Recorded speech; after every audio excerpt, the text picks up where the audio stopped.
Hi guys, this is Mahir Nisar from White Nisar and Hilferty. This is my partner Vincent White.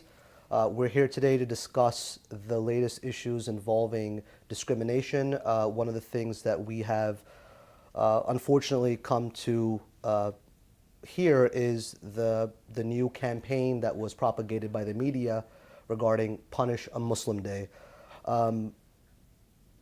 It's difficult. I happen to be a Muslim, and while my beliefs are personal to me, certainly I was taken aback by having to see a movement without any sources, without any knowledge of who or what was moving this campaign forward, to see that they would give out points for hurting a Muslim by bombing a mosque or by taking off a female's hijab.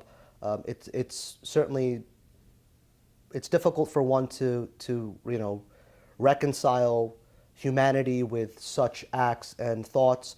But I guess one of the questions that we kind of look at is, why is this information being propagated by the media? And certainly we have to question, why is this happening now? And what does this mean for people as a whole? And what does it mean for Muslims? And what does it mean for the media in its role of really encouraging a conversation? What kind of a conversation are we showing to our children? What kind of a conversation are we developing within our community? Are we trying to marginalize a community, or are we trying to bring a community together? So I guess one of the things that we're going to discuss today is to really look into why this campaign gained momentum, and quite honestly, I was very proud to see that so many communities were against it, and a counter movement was Love a Muslim Day on April 3rd. So it was great to see that so many people from different groups of religious backgrounds and ethnic backgrounds really came together, united against such forms of hate. But I guess the question really comes down to is, why is this information and why is this momentum of this movement even happening? Why is this occurring? So I guess I wanted to ask Vince, is my partner, and he's very familiar with the discrimination that occurs in the world, in the workplace, so I figured he would probably have some insight into what he thinks about this.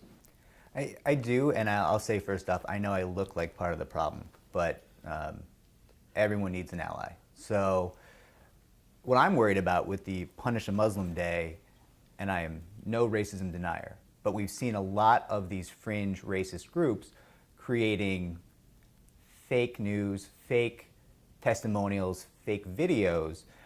For instance, with the Black Panther release, which I think was a tremendous movie and a nice small step forward, they released these divisive accounts of African American people attacking white people, screaming, "This is not for you, this is not your movie," and then assaulting them. Those are, I think, almost entirely just fabricated.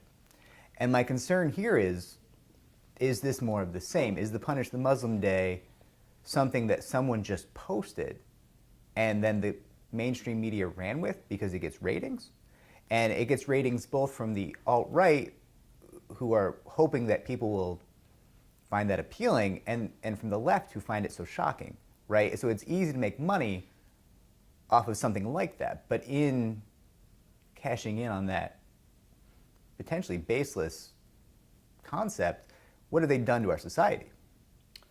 Yeah, I think there has to be, and I recognize that the media has a role that needs to be taken very seriously, and they have to be responsible. In many ways, I feel as if the media's role in having these issues be propagated, it's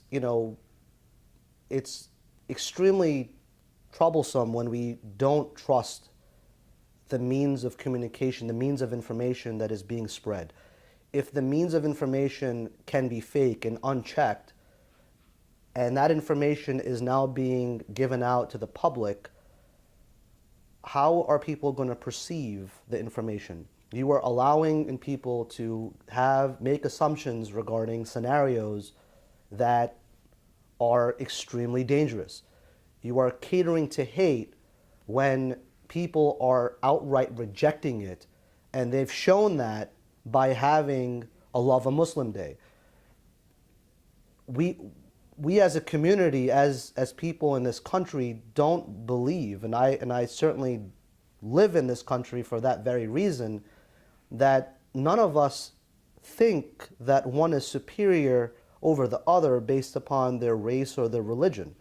This country is a country of laws, and in a country of laws, we're all equal. And so when you have a media, which is the hallmark of our country, which really provides the checks and balances to the polity, I mean, we have to really question what is the role of the media and how are they being regulated? What is the information that they are propagating? What are they selling? And if they're profiting off of this information, who is the one that's making this money? And what are they gaining from this? Because certainly people are potentially going to be hurt. There are people that are going to be abused. Such things like this translate into communities, children, workplaces experiencing significant amount of hate. And nobody needs to grow up in that environment. Nobody needs to live in that environment. I think we're past that, and I think we need to get past it. And we need to come together, and we really need to question what information is being spread. Yeah, you give it a life of its own by publishing a scoring list and this absurd concept. I mean, the mentally ill who feel alone or seeking acceptance will act on that, right? I mean, it's almost giving them something, a framework for their illness to grab onto, and then violence happens. And that's a real shame when it's something that, a movement that should have been born not at all, stillborn, right? It should have gone nowhere, because how many people are really stupid enough, really ignorant enough and hateful enough to find that appealing? Yeah, I know. So it's why does the media cover certain things and chooses to leave out other things? Why do they choose to show situations in which Muslims may be involved in crime, but yet we term them as terrorists, whereas when we see somebody that is Caucasian or of a different faith, we term them as mentally ill or just plain out criminals with, prior histories? Why don't we look at things the way they are? Why don't we utilize the information and the laws that we have and apply those laws? Why do we stereotype and generalize and propagate this information to demonize a group of people? I think that needs to stop, and it has to stop now. We've come too far as a community. We've come past 9/11. We've seen how communities have been divided, and after that, how we united against hate throughout the world. This is not a time in our history where we have to be divided. We need to be united. When we've learned that unity is what makes our community move forward. So I really hope that this message is out to people that are spreading this information, whether it be fake or true. Obviously, it is rejected by everyone that is out there that is somebody who is a person of the people, somebody who cares about humanity as a whole, a community as a whole. We're all a part of the same global village, and the media has a role that is meant to be responsible, and if they act irresponsibly, we as a community and as global citizens will suffer. So we really need to question what we hear, what we see, and we need to conduct fact checks to see exactly what the sources are before we make assumptions and allow things to move forward.